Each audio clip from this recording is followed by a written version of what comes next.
संत ना होते तो भाई हम जैसे जीव तो जल मरते। संतों को होती है हमारी दुर्दशा देखकर हमारी चिंता।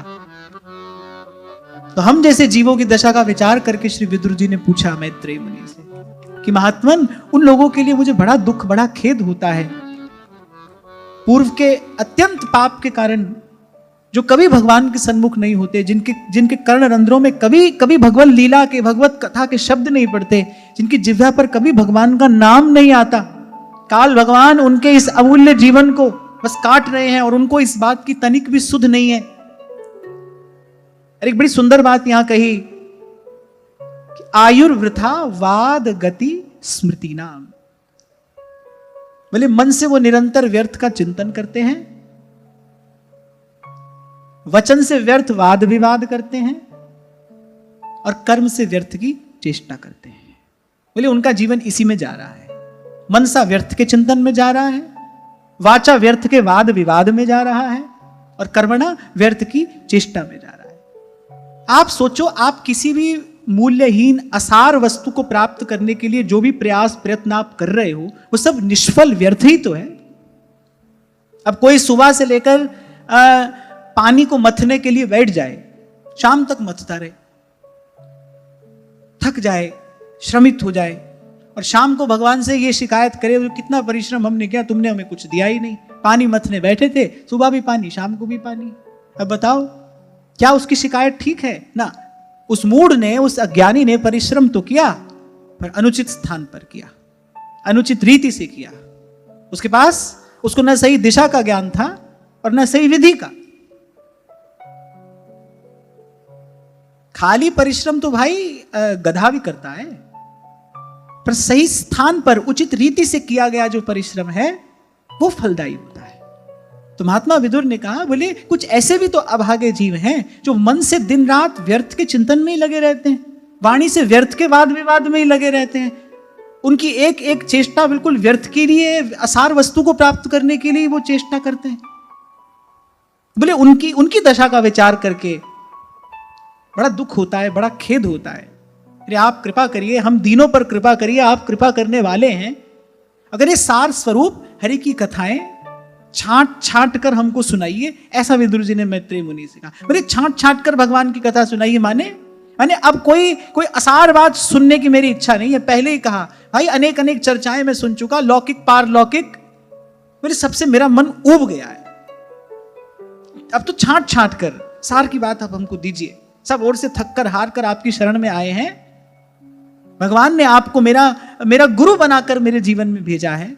आप सदगुरु स्वरूप हैं। भगवान ने आज्ञा दी है कि आपसे आकर मैं ये दिव्य ज्ञान ग्रहण करूं। सो अब आप मुझ पर कृपा करिए और मुझे उस सार वस्तु का दान करिए। इतना सब सुनने के बाद इतनी बात तो भाई आपकी मेरी समझ में आ जानी चाहिए कि सार वस्तु है क्या। पहली बात तो ये समझ में आ जाए कि सार वस्तु क्या है। फिर दूसरी बात ये देखा जाए, अब हमारी जो चेष्टा है, हम जो भी चेष्टा, जो भी चिंतन, जो भी प्रयास कर रहे हैं, वो सार वस्तु को प्राप्त करने के लिए कर रहे हैं कि असार वस्तु को प्राप्त करने के लिए। अब सार वस्तु क्या है? एक ही है। असार बहुत सारी हैं, उनकी तो गणना कोई कर नहीं सकता। असार वस्तुएं बहुत हैं, सार वस्तु केवल एक है। क्या है?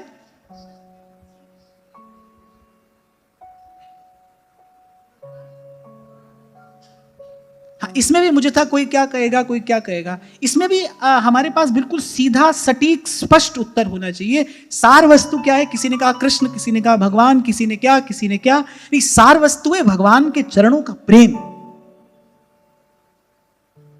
इसमें भी इसीलिए मैंने कहा हमारा उत्तर बिल्कुल सीधा स्पष्ट सटीक होना चाहिए। इसलिए मैंने कहा पहली बात तो ये जान लो, इतनी चर्चा सुनने के बाद कम से कम इतना समाधान तो हमारा हो जाए, भाई सार वस्तु है क्या?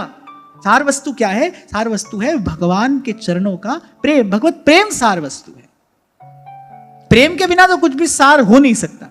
प्रेम ही सार है। मैं कहा करता हूं आपसे, प्रेम ही सार है, प्रेम ही परम है, प्रेम ही है जिससे आगे और कुछ नहीं है।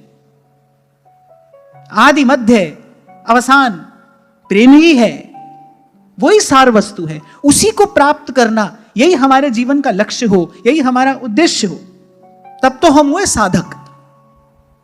तब हम हुए साधक, यदि सार वस्तु के लिए प्रयास कर रहे हैं।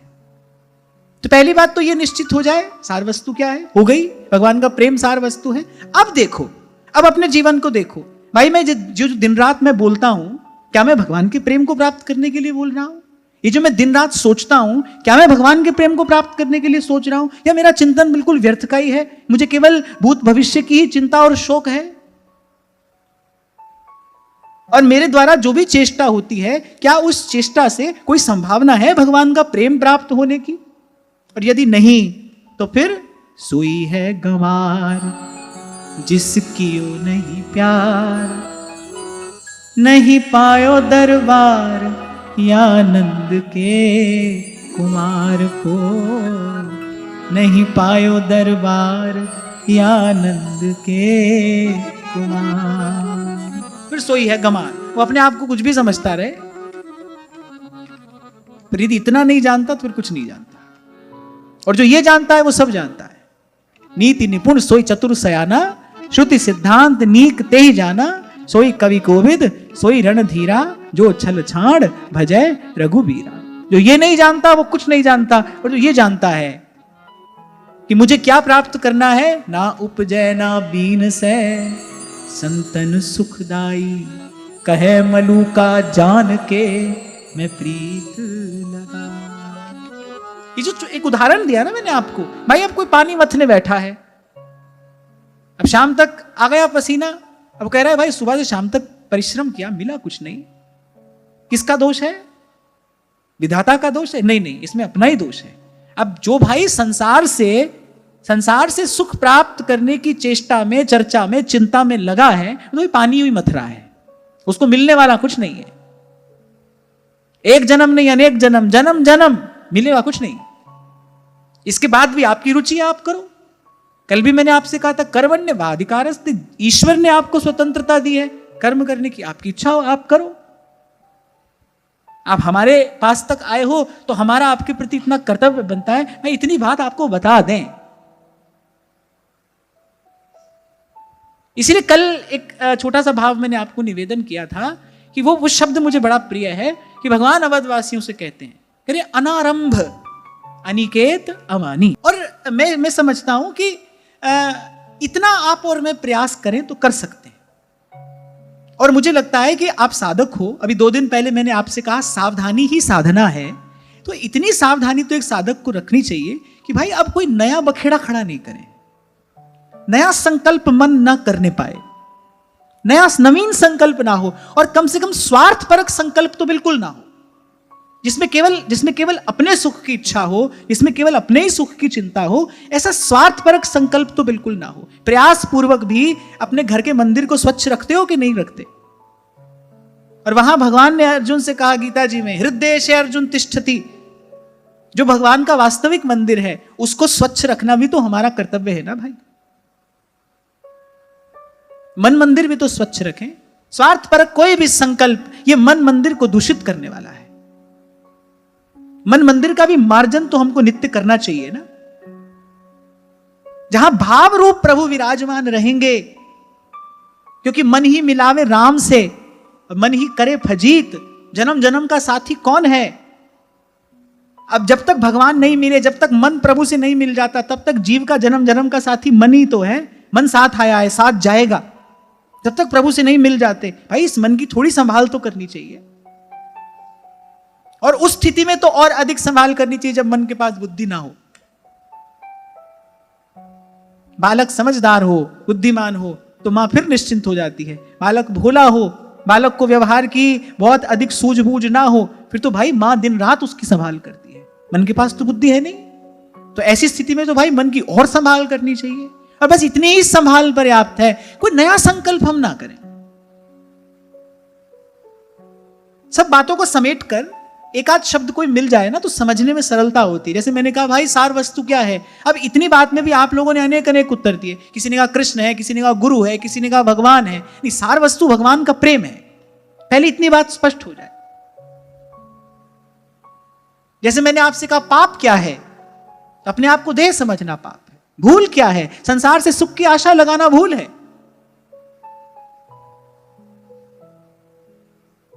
तो ऐसे सबसे पहले ये सिद्धांत हमको समझ में आ जाए, स्पष्ट हो जाए।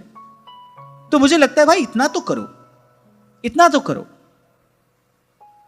कि कोई नया संकल्प मत करो, स्वार्थपरक तो बिल्कुल मत करो। और यदि मन में उठे, क्योंकि मन पर अभी हमारा नियंत्रण नहीं है, यदि फिर भी मन में कोई स्वार्थपरक संकल्प उठे तो जाओ भगवान की शरण में।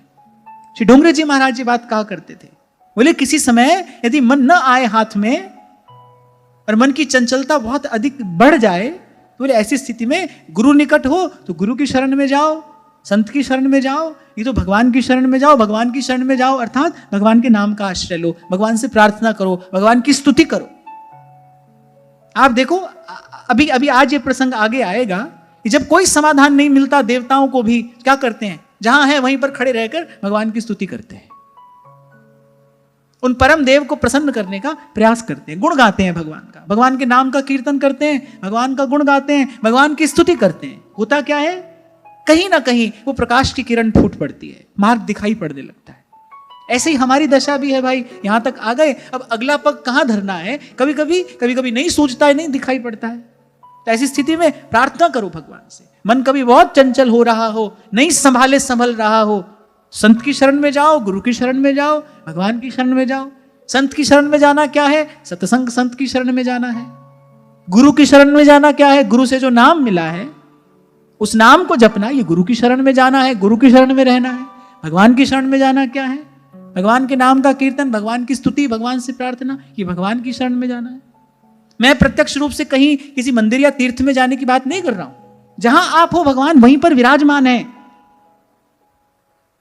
ऐसा प्रसंग भी आया एक बार, देवताओं ने कहा ब्रह्मा जी चलिए, चलकर भगवान की स्तुति करते हैं। ब्रह्मा जी ने कहा चलें कहां, भगवान कहां नहीं है, जहां है यहीं पर खड़े होकर भगवान की स्तुति करो, भगवान यहीं पर उत्तर देंगे।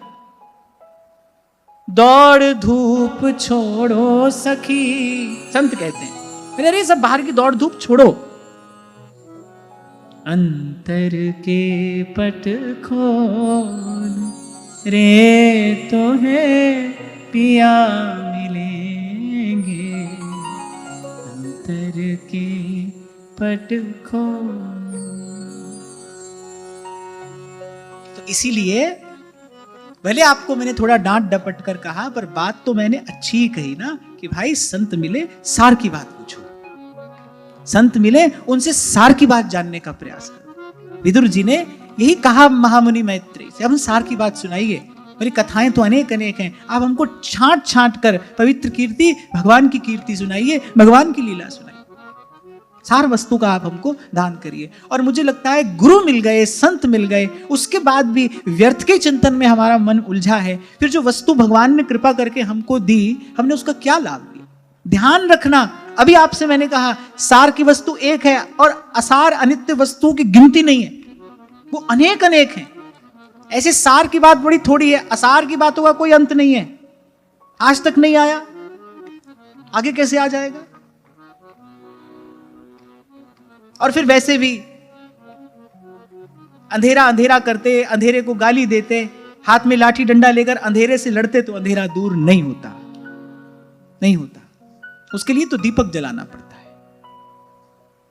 और जो हम कह सुन रहे हैं, मैंने प्रथम दिन आपसे कहा था, मैं कोई कहानी नहीं सुना रहा हूं आपको कि किसी काल में यह घटना घटी।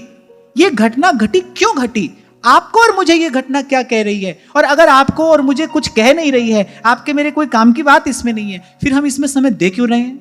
नहीं, यह घटना आपको मुझे कुछ कह रही है। जिस जिस वक्ता ने भगवान की कथा सुनाई, उसकी विनम्रता क्या है, वो ये कह रहा है भाई मैंने गुरुजनों से जो सुना है वो मैं आपको सुना रहा हूं, ये मेरे अपने मन की कोई बात नहीं है, जो मैंने पूर्वाचार्यों से सुना है, जो गुरुजनों से सुना है, वही मैं आपको सुना रहा हूं। पूछने वाला क्या पूछ रहा है, पूछने वाले की चतुराई क्या है, पूछने वाला कितना विवेकी है। कह रहा है भाई कथाएं तो अनेक अनेक हैं, आप हमको सार की बात बताइए। श्री सुखदेव जी महाराज आए, महाराज परीक्षित ने यही बात कही, बड़ा थोड़ा सा समय बचा है हमारे पास, आप हमको सार तत्व का उपदेश करिए कि म्रियमाण को करना क्या चाहिए, जो मरने वाला है वो क्या करे, जिसके पास बड़ा थोड़ा सा समय बचा हो उसके लिए क्या साधन है। और म्रियमाण तो भाई आप मैं हम सब हैं,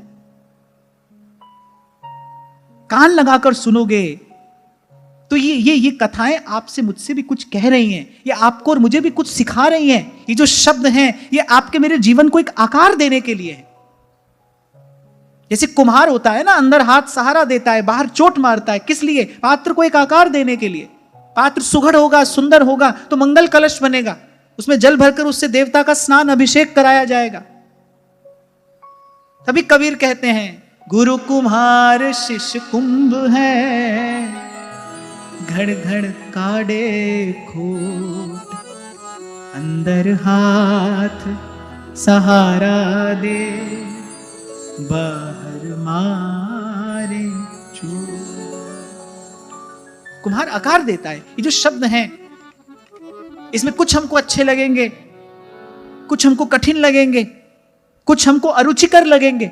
ये जो बात यहां से कही जाएगी ना, कुछ हमको अच्छी लगेगी, कुछ हमको कठिन लगेगी, कुछ हमको अरुचिकर लगेगी। जो अच्छी लगे वो भीतर से हाथ का सहारा है, और जो कठिन और अरुचिकर लगे वो बाहर से चोट है। लेकिन ये सब किया किस लिए जा रहा है? जीवन को एक आकार देने के लिए, हमको पात्र बनाने के लिए ये सब किया जा रहा है,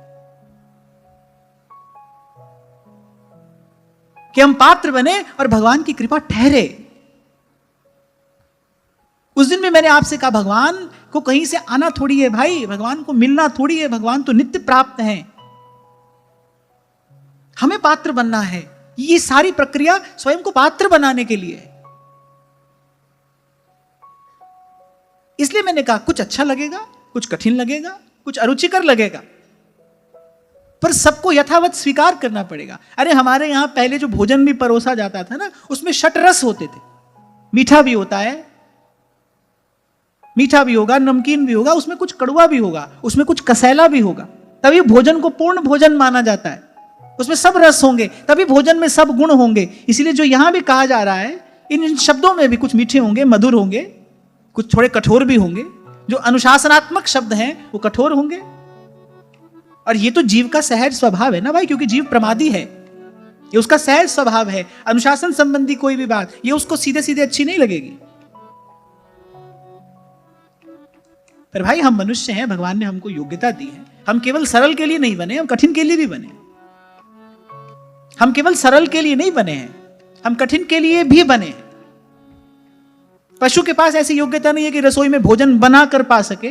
जो मिलता है बेचारा वही पाता है, प्रकृति जो देती है वो पाता है। लेकिन हमें प्रकृति जो देती है, हमें उससे वस्तु सिद्ध करनी आती है। मनुष्य के पास ये योग्यता है, प्रकृति ने हमें जो दिया है हम उससे कुछ सिद्ध कर सकते हैं। ऐसे ही हम कठिन के लिए भी बने, हम सरल के लिए भी बने।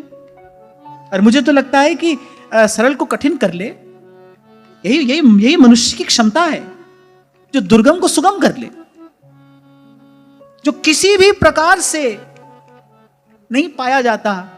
आप देखो मनुष्य का जीवन उसको भी प्राप्त करा देता है। मोक्ष द्वारम अपावृतम, कहां संत इस शरीर की महिमा गा रहे हैं? साधन धाम मोक्ष कर द्वारा, पाए न जिहि परलोक संवारा, पाई न जिहि परलोक संवारा।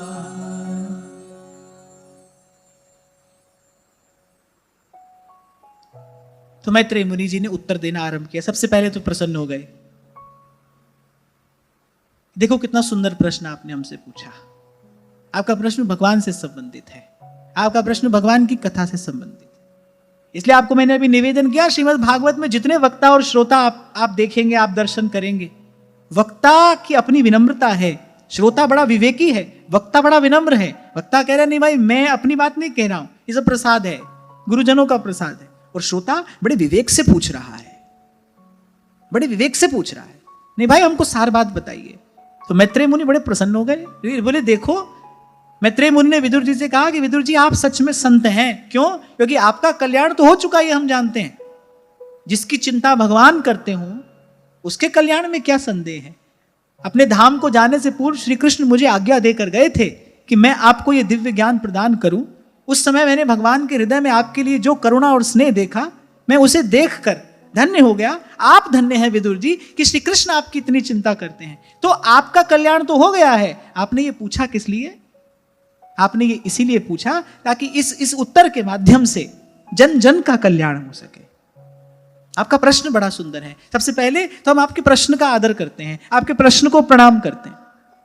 और फिर मैत्रेय मुनि ने कहा कि आपने जो पूछा, क्या पूछा विदुर जी ने? विदुर जी ने सबसे पहले सृष्टि संबंधी कुछ बात पूछी और फिर कहा कि किस प्रकार भगवान लीला करते हैं, कब कब भगवान ने अवतार ग्रहण किया, कैसी कैसी भगवान ने लीला की। विदुर जी ने कहा भाई अब कहीं और जाना नहीं है, कुछ और सुनना नहीं है, अब तो ये जो जन्म जीवन है ये बस भगवान की लीला कथा को समर्पित है। हम चैन से बैठे हैं आपके चरणों में और आप बड़े प्रेम से, बड़े भाव से, बड़े विस्तार से हमको भगवान की कथा सुनाइए। यहां विदुर जी की रुचि का दर्शन हो रहा है। कथा मीठी लगे, कथा प्यारी लगे, उसके लिए आवश्यक है कि कथा में पहले रुचि हो, हमारी रुचि हो। और एक और बात मैं आपको बड़ी विनम्रता पूर्वक कहूं, बड़े दीर्घ काल के साधन के बाद की रुचि प्राप्त होती है, इच्छा। हाँ, कोई मिले हमको, कोई ऐसो भेट संत, कोई मिले हमको ऐसा। आप एकांत में बैठना, जाना अपने भीतर, देखना, विचारना, क्या हमको कभी वस्तुतः ऐसी इच्छा हुई? कोई ऐसो सुखदाई जिन हरि की कथा सुनाई, तिस भेंटे गति हो हमारी, तिस भेंटे गति हो हमारी।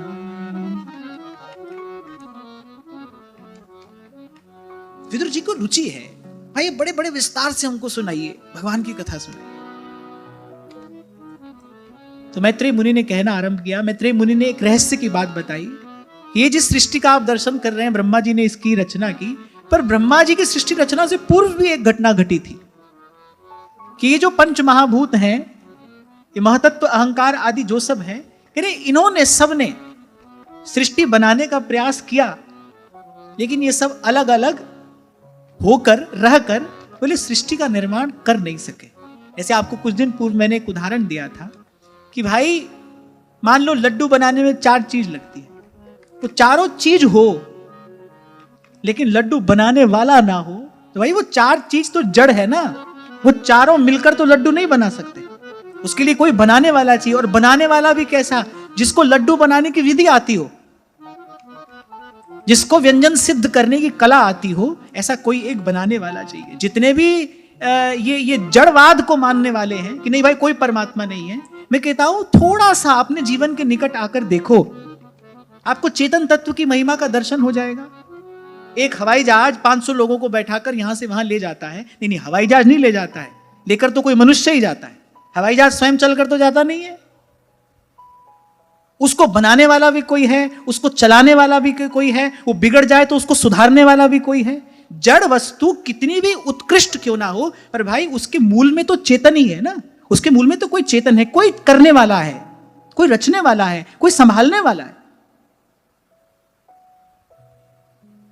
आप हैं, मैं हैं, हम सब हैं, ये सृष्टि है, इसके मूल में कोई है भाई।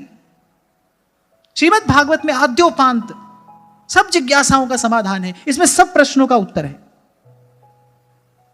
तो मैत्रेय मुनि ने कहा बड़ी अद्भुत घटना घटी। पृथ्वी, जल, अग्नि, वायु, आकाश, महतत्व, अहंकार, बोले जितने भी सब भूत आदि गण हैं जो भगवान के अंश हैं, बोले इन सब ने अलग अलग रहकर सृष्टि का निर्माण करने का प्रयास किया, लेकिन सृष्टि बनी नहीं। तब समझ में आई, बोले हम कितने भी समर्थ क्यों ना हो जाएं, पर काम तो राम की कृपा से ही होगा, काम तो भगवान की कृपा से ही होता है। यहां सबसे पहला संदेश इस श्रीमद् भागवत की कथा के आरंभ में यही है कि कोई कितना भी समर्थ क्यों ना हो जाए भाई, पर आदि में भी, मध्य में भी और विश्राम में भी है तो भगवान। भगवान की शक्ति है, भगवान की कृपा है। सबसे पहला जो दर्शन यहां श्रीमद् भागवत की कथा के आरंभ में हो रहा है, भाई कितना भी समर्थ कोई क्यों ना हो, लेकिन भगवान की कृपा के बिना कार्य सिद्ध नहीं हो सकता। कार्य सिद्धि के लिए तो भगवान की कृपा चाहिए, भगवान की अनुकूलता चाहिए, भगवान की स्वीकृति चाहिए। तो पृथ्वी, जल, अग्नि, वायु, आकाश, ये सब पंच महाभूत लगे हैं कि भाई हो जाए सृष्टि का निर्माण, लेकिन सृष्टि बनी नहीं। क्यों? क्योंकि बनाने वाला कोई नहीं है। जो बनाने वाला है वो दूर बैठा लीला देख रहा है। तो ऐसे ही हम भी जब अपनी सामर्थ्य पर कुछ करने का प्रयास करते हैं ना, प्रभु दूर बैठे देखते रहते हैं। लेकिन मैंने कहा पहला सिद्धांत यहां पर प्रतिष्ठित हो रहा है कि भाई कार्य तो कियो। सूरदास जी कहते हैं, संतों की बात बड़े बड़े सीधे सहज से समझ में आ जाती है। सूरदास जी कह रहे भाई कियो गोपाल ही को होए, बोले जो अपनो पुरुषार्थ माने, बोले सोई झूठो है सोई, जो कहे मैंने किया है बोले वो झूठा है। इसीलिए गुरु साहब अपनी वाणी में सबसे पहला शब्द क्या कहते हैं, यानी कर्ता। पहले कहा एक ओंकार सत्य नाम, उसका नाम सच है, और फिर कहा कर्ता। भाई करने वाला वही है, एक उसकी कृपा के बिना नहीं होता। सब कुछ भी हो पर उसकी कृपा ना हो तो बोले कार्य नहीं होता है। और मैं कहता हूं कुछ ना हो, भगवान की इच्छा हो तो कियो गोपाल ही को होए।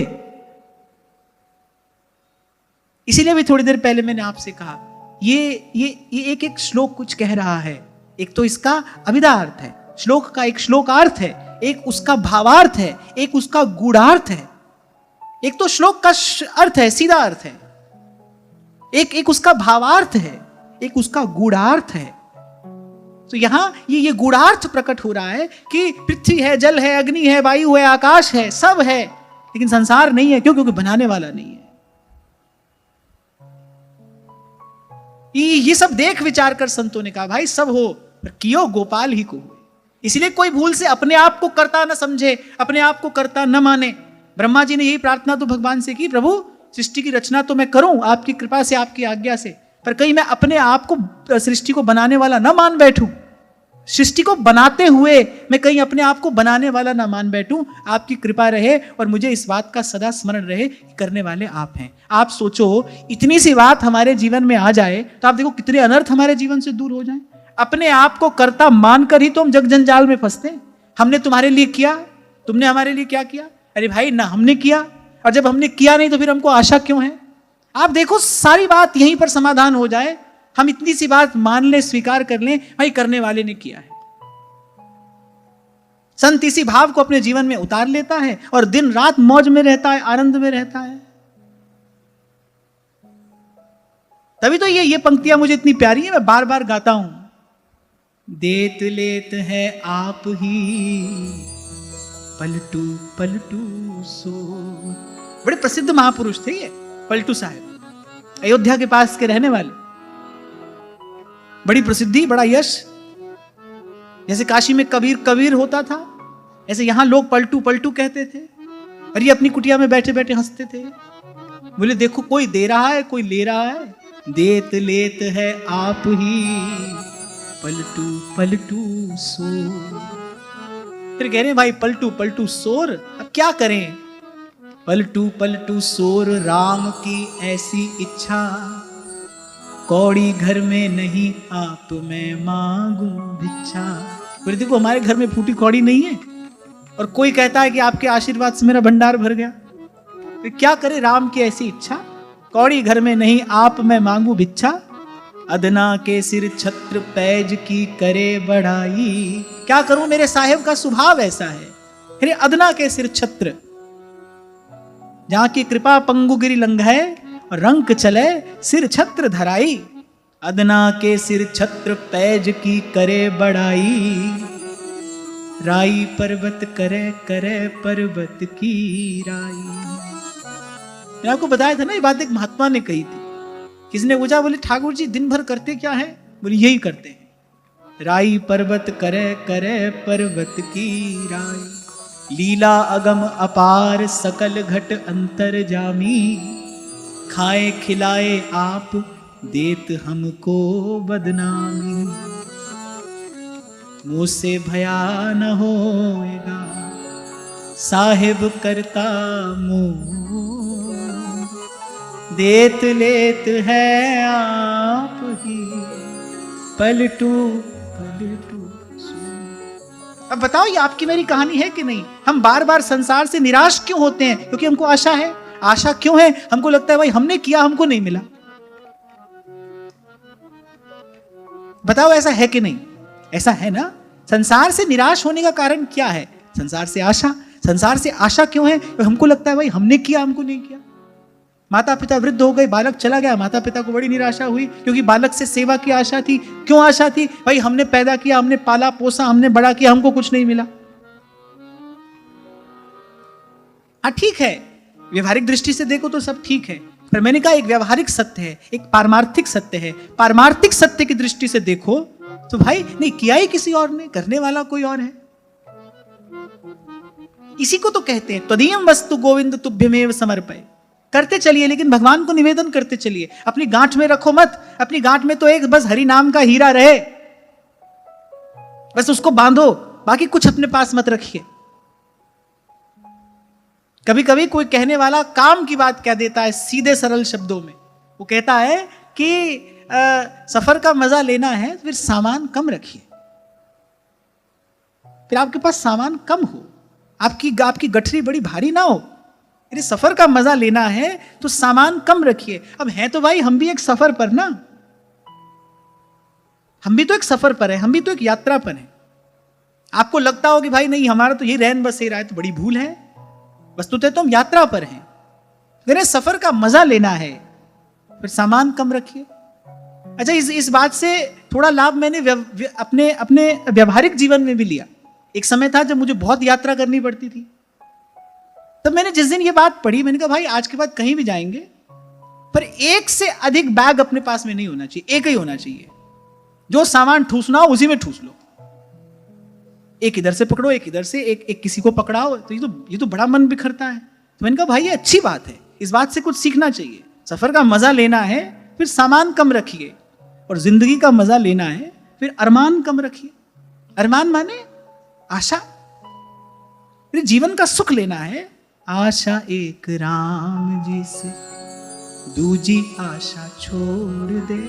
कितनी बार निराश हुए, और कब तक होगे भाई, अभी तक थके नहीं? कितनी बार निराश हुए, हताश हुए, थके नहीं अब तक। अरे अब तो छोड़ो। इसे कहते हैं सत्य की शरण में आना, क्योंकि सत्य क्या है, कर्ता एक है। यहां श्रीमद् भागवत में सबसे पहले इसी सिद्धांत की प्रतिष्ठा हो रही है, इसी का दर्शन कराया जा रहा है। सब हैं, कुछ कर नहीं सके, क्यों? क्योंकि भगवान नहीं है, क्योंकि कर्ता वही है।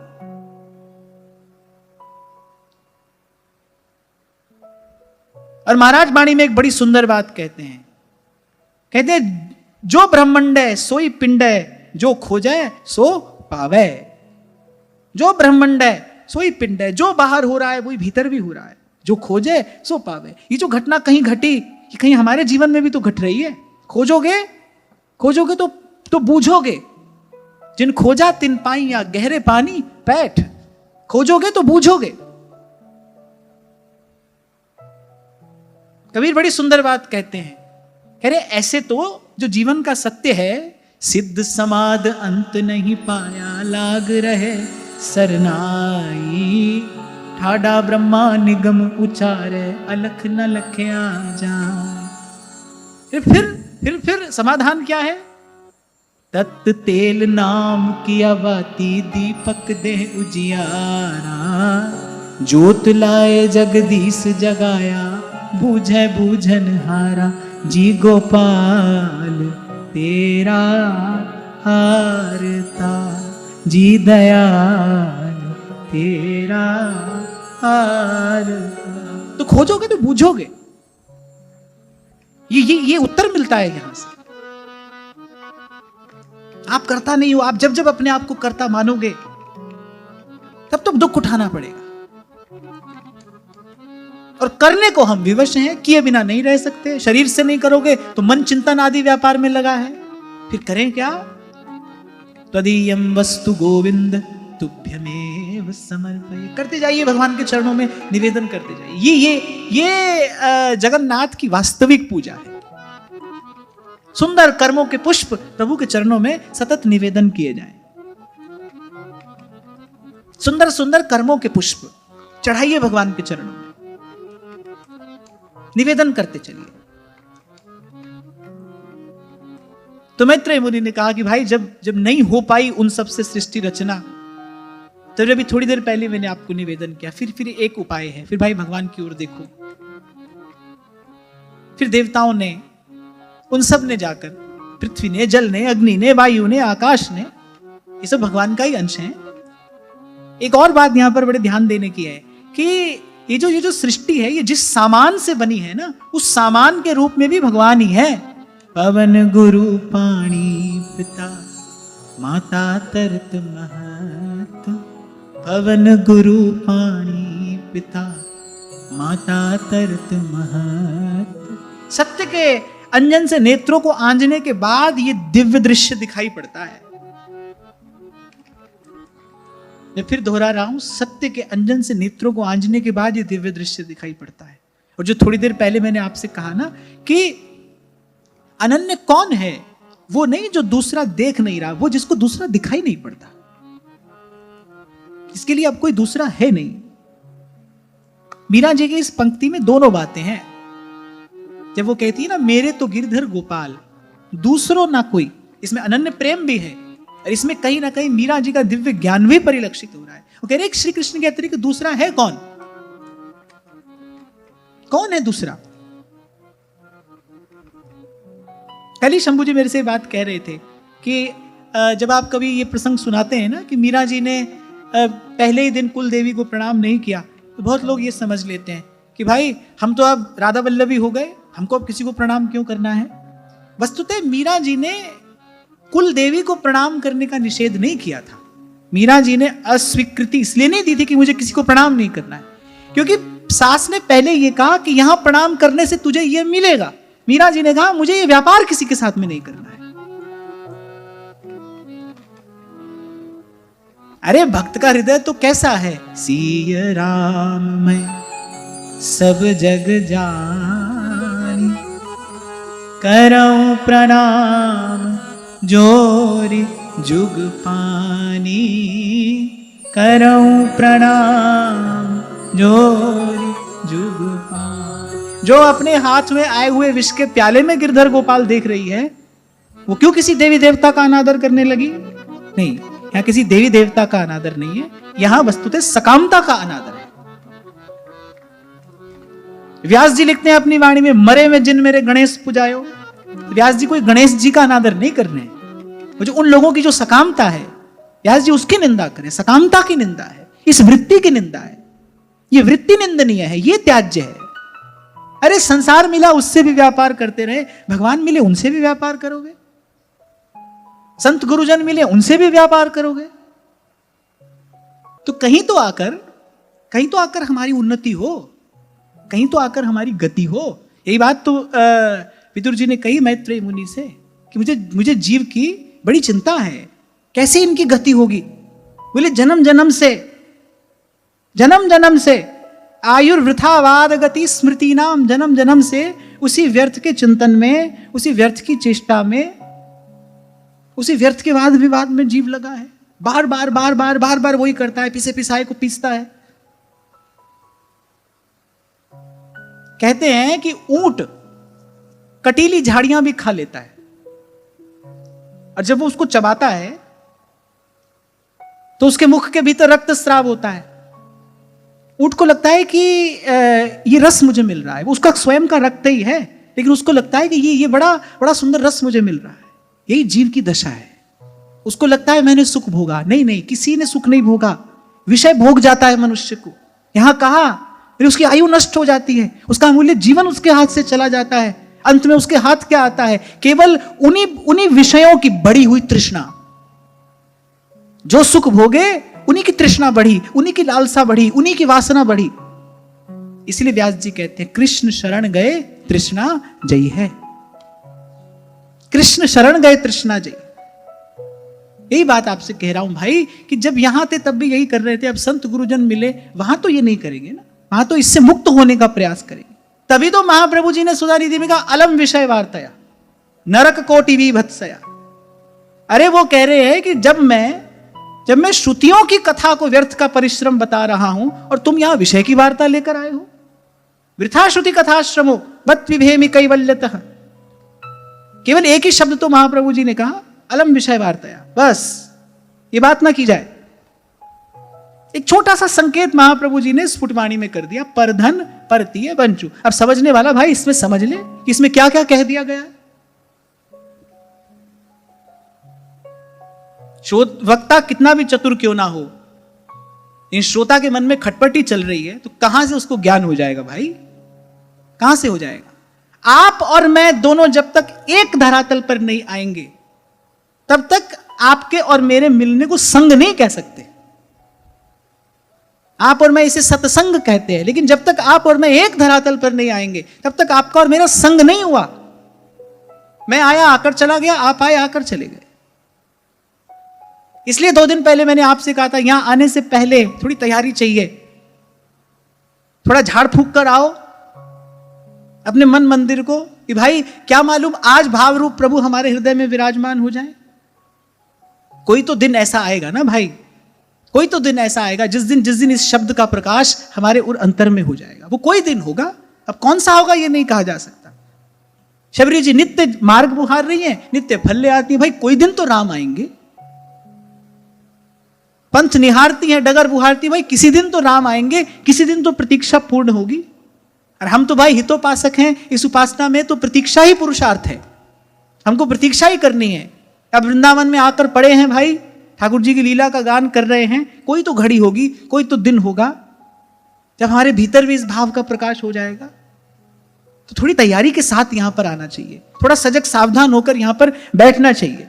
सजग होकर माने शारीरिक रूप से सजग होकर, सावधान होकर माने मानसिक रूप से सावधान होकर। और मानसिक रूप से सावधानी क्या है भाई, किस लिए आए हैं यहां पर?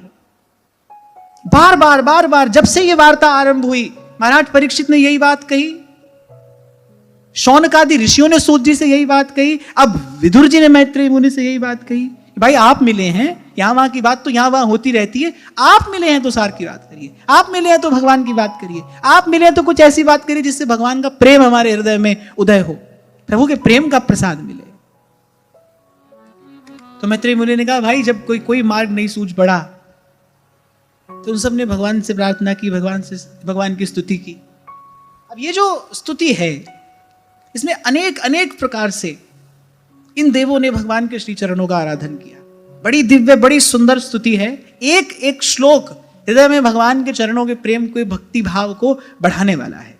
बड़ी सुंदर बात यहां भगवान वेदव्यास कह रहे हैं, नमामते देव पदारविंदम प्रपन्नतापोपशमात पत्रम यन्मूलकेतायतयोञ्जसोरु संसार दुःखं बहिरुत्क्षिपन्ति। सब देवताओं ने कहा प्रभु आपके चरण कमलों की वंदना करते हैं। यहाँ एक सूत्र हमको और मिल जाता है, कैसी भी दुविधा हो, कोई भी कष्ट हो, कोई भी पीड़ा हो, बस मन भूल मत जइयो राधा रानी के चरण। नमामि राधा चरण सकल मंगल को कारण। व्यवहार में भी रहते हुए कोई ऐसा समय आ जाए, कोई कठिनाई हो, कोई प्रतिकूलता हो, सब छोड़कर जिह्वा पर प्रभु का नाम हो और बस भगवान के चरणों का ध्यान करिए। भगवान के चरण सब मंगलों के मूल हैं। बड़े से बड़े अमंगल का नाश करने में भगवान के चरणों का स्मरण समर्थ है। संपन्न नारायण स्मृति। अब देवताओं ने यही किया, कोई मार्ग नहीं सूझ रहा, भगवान की स्तुति की। और स्तुति में सबसे पहली बात क्या कह रहे हैं, नमामते देव पदारविंदम। सूरदास जी यहीं से आरंभ करते हैं, चरण कमल वंदो हरिराय, चरण कमल वंदो हरिराय, जाकी कृपा पंगु गिरि लंघै, जाकी कृपा पंगु गिरि लंघै। यहां वहां किसी से पूछने जानने की कोई आवश्यकता नहीं है। अब भाई जीवन में सुख दुख आते ही हैं, कोई कष्ट हो, कोई पीड़ा हो, व्याधि हो, तो जो व्यवहारिक उपचार है सो तो करिए, पर साथ साथ भगवान के चरणों का स्मरण करिए। अनेक संतों ने अपनी वाणी में इस रहस्य का उद्घाटन किया है। सब मंगलों के मूल भगवान के चरण है, श्री चरण। थोड़ी देर पहले आपसे यही कह रहा था ना, बड़ी से बड़ी बात संत अपने सरल शब्दों में कह देते हैं। संतन की बात में बात में बात। और जो हमारे वृंदावन के संत हैं वो तो इतने सरल शब्दों में बहुत ऊंची बात कह देंगे। रे मन भूल मत जइयो राधा रानी के चरण। लो, ये सब रोगों की औषधि दे दी, सब कष्टों के निवारण का एकमात्र उपाय है। राधा रानी के चरण, महारानी के चरण, रे मन भूल मत जइयो। राधा रानी के चरण, रे मन भूल मत जइयो। राधा रानी के चरण। देवताओं ने कहा कि आपके ये जो चरण है ना, ये शरण में आए हुए जीव के मस्तक के छत्र के समान है। शीत स्वामी ये पद लिखते हैं, हो चरणात पत्र की छैया। प्रभु मैं तो आपके चरण कमल रूपी छत्र की छांव में ही रहता हूं। जहां की कृपा पंगुगिरि लंघै, रंग चले सिर छत्र धराई। आप देखिए सूरदास जी भगवान के चरणों के सामर्थ्य की ओर आपका संकेत कर रहे हैं, आपका ध्यान ले जा रहे हैं। बहरो सुने मूक पुनि बोले, बहरो सुने मूक पुनि बोले, अंधेरे को सब कछु दरसाही। माने जो अपने प्रारब्ध से नहीं होता, अपने पुरुषार्थ से नहीं होता, वो इन श्री चरणों के आश्रय से होता है, इन श्री चरणों के भजन से होता है। और त्रिताप से दग्ध जो जीव है वो चैन की सांस लेता कहां है? बस यही इन्हीं चरणों की छांव में आकर लेता है। इसीलिए कह रहे इनका आश्रय लेने से यतिजन बड़ी बड़ी आसानी से, बड़ी सुगमता से इस भवरूप दुख को सदा सदा के लिए दूर करते हैं।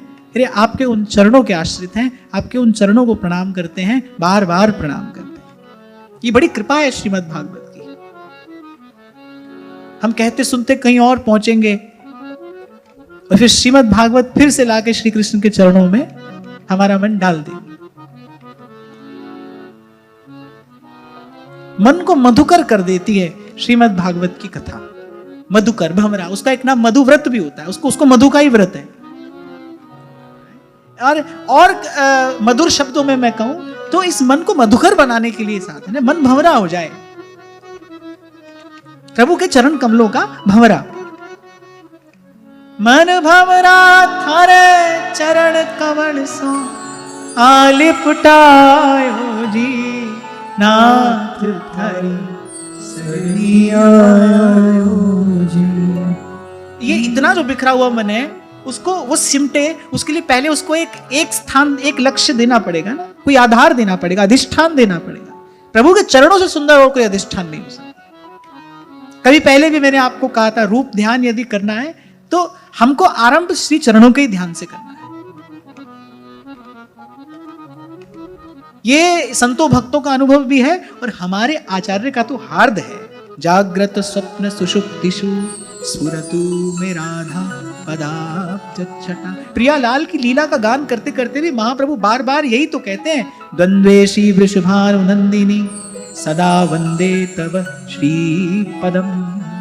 हे स्वामिनी, मैं बार बार आपके श्री चरणों का ही ध्यान करती हूं, उन्हीं को अपने हृदय कमल पर विराजमान करती हूं। और अत्यंत सुख की स्थिति में भी एक क्षण के लिए मैं इनको नहीं भूलती। दुख तो वहां है नहीं ना, अरे अत्यंत सुख की स्थिति में भी मैं इनको नहीं भूलती। मिठाई मिली तो मिठाई पे बैठा, मिठाई मिली तो मिठाई पे बैठा, विष्ठा देखी तो वहां जाकर बैठा। अभी तो मक्खी के जैसा मन है। मन को भंवरा बनाना है, मधुकर। उसका एक नाम है मधुव्रत, उसको मधु ग्रहण करने का ही व्रत है। जैसे तपस्वी तपस्या करता है, एक पैर पर खड़ा है, सर्दी गर्मी आंधी तूफान कुछ भी है, पर वो अपना आसन नहीं छोड़ रहा है, कठिन तपस्या कर रहा है। ऐसे मन एक आसन साध ले भाई, कुछ भी हो जाए, मन भगवान के चरणों से नहीं उठेगा। ये शरीर कहीं पड़ा रहे जाकर, पर छवि कंज चरण तिहारे बसो। आहा, ध्रुवदास जी कह रहे देहु यही ध्रुव को ध्रुवताई। ध्रुव माने अटल अखंड भी होता है। ध्रुव का अर्थ अटल है, अखंड। ध्रुवदास जी कह रहे हैं इस ध्रुव का नाम सफल करिए, मेरा जो नाम है वो सफल हो, मुझे यही ध्रुवता प्रदान करिए, मैं भी अटल हो जाऊं, अखंड हो जाऊं। कहां? अरे आपके चरणों में मेरी स्थिति अटल हो जाए, अखंड हो जाए। एक छोटा सा उदाहरण देकर वाणी को विराम देता हूं।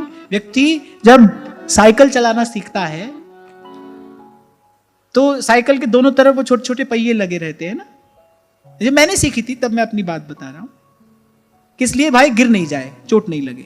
हालांकि फिर भी व्यक्ति चोट खाकर ही सीखता है, बिना गिरे पड़े कोई नहीं सीखता, चोट खाकर ही सीखता है, पर फिर भी अपनी ओर से बचाव करता है भाई नहीं गिरे। फिर एक समय ऐसा आता है, इतना इतना अभ्यास हो जाता है, दोनों हाथ छोड़कर व्यक्ति साइकिल चलाता है बढ़िया। तभी संत ने कहा, बोले लाला किए तो सब हो जाए, अभ्यास से सिद्धि होती। अरे अभ्यास से जड़ व्यक्ति में चेतनता का संचार हो जाता है। आप भी निरंतर अभ्यास करोगे भाई, बाहर की स्थितियां जैसी हों, पर उर अंतर में प्रभु के चरणों का स्मरण अखंड बना रहे, श्री चरणों की स्मृति बनी रहे, बस मन भंवरा होकर चरण कमलों के निकट मंडराता रहे। करोगे तो होगा। हाँ, केवल कहने से तो नहीं होगा, करोगे तो होगा। तो आज की वार्ता यहीं श्री जी के चरणों में निवेदन करता हूं। महाराज श्री के चरणों में प्रणाम। आप सबके हृदयस्थ हित प्रभु को